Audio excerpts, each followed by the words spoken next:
અમદાવાદના સુભાષ બ્રિજ સહિત શહેરના અનેક બ્રિજની સ્થિતિ ચિંતાજનક છે। જી હા, TV9 જમાલપુર સરદાર બ્રિજનું પણ રિયાલિટી ચેક કર્યું। સરદાર બ્રિજમાં ગાબડા અને લોખંડના સળિયા બહાર દેખાઈ રહ્યા છે। બ્રિજના જોઇન્ટ્સમાં પડેલા મોટા ગાબડા અત્યંત ચિંતાજનક છે। ટ્રક, ટ્રેલર સહિતના ભારે વાહનો બ્રિજ પરથી પસાર થાય છે। જમાલપુર શાક માર્કેટ આવતા ભારે વાહનોની સતત અવરજવર રહે છે। જ્યાં એક તરફ ફૂલ બજાર અને ગીતા મંદિર હોય, ભારે વાહનોનો સતત ધસારો રહે છે। ત્યારે સવાલ એ છે કે શું સમારકામ માટે તંત્ર કોઈ દુર્ઘટનાની રાહ જોઈ રહ્યું છે? સુભાષ બ્રિજ જોખમી જણાતા તેને 25 ડિસેમ્બર સુધી જાહેર જનતા માટે બંધ કરાયો છે। હકીકત એ જ છે કે 5 મહિના પહેલા જ એક રિપોર્ટમાં ખુલાસો થયો હતો કે બ્રિજનો કેન્ટિલીવર સ્લેબ ખરાબ છે, છતાં પણ તકેદારી ન લેવાઈ। ત્યારે ઇન્સ્પેક્શનમાં પાસ થયેલા શહેરના સરદાર બ્રિજની સ્થિતિ પણ ચિંતાજનક જણાઈ રહી છે।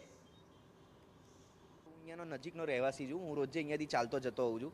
રોજે સવારના હું જોઉં કે 10:30 વાગ્યાનો ટાઈમ હોય ત્યારે અડધો બ્રિજ ભરેલો ટ્રાફિક હોય છે। હવે એટલા બધા ટ્રાફિકમાં જ્યારે એપીએમસી માર્કેટ સામેની સાઈડ હોય, જ્યાં આટલા બધા ભારે વાહનની આવર જવર હોય અને ત્યાં તમે આવી રીતના ગાબડા જુઓ દર 5-5, 10-10 ફૂટે, તો એ સરકારે અને જનતાએ બેવે સમજવાની વાત છે કે આ બહુ ગંભીર બાબત છે। એટલે જનતા બોલતી નથી, એટલે સરકાર બી કોઈ કડક પગલાં લેતી નથી। આવી રીતના હાલત રહી તો ક્યારે અહીંયા બી મને રોજે જતા હું ભગવાનને પ્રાર્થના કરું છું કે કોઈ અકસ્માત થાય નહીં અને કોઈની મૃત્યુને આપણે જોવી ના પડે।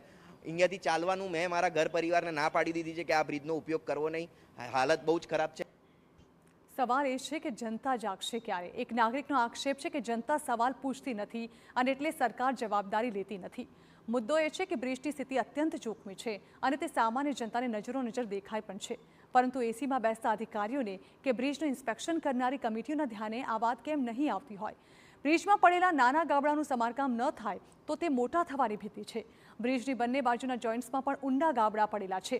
ત્યારે સમારકામ માટે હવે કોઈ વાતની રાહ જોવાઈ રહી છે।